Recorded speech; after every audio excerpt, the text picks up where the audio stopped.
স্বামীর বাড়ির ভাত খেতে হলে স্বামীর খোঁটা সহ্য করতে হয়, স্বামীর মায়ের খোঁটা সহ্য করতে হয়, স্বামীর বাবার ডিসরেসপেক্ট সহ্য করতে হয়, স্বামীর বোনের খোঁটা খেতে হয়, অনেক অসম্মান হজম করতে হয়, স্বামীর গালি হজম করতে হয়।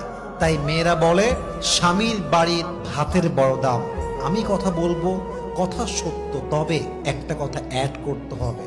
যদি আপনার স্বামীর বাড়ির ভাতের দাম এত বেশি মনে হয়, তবে মাথায় রাখবেন বিয়ের পরে স্বামীর বাড়ির ভাতের দাম যে পরিমাণ বেশি, আপনার নিজের বাপের ঘরের ভাতের দাম তার চেয়ে বেশি। বুঝবেন, জাস্ট তালাকটা নিয়ে বাসায় যাবেন, তাহলে বুঝবেন।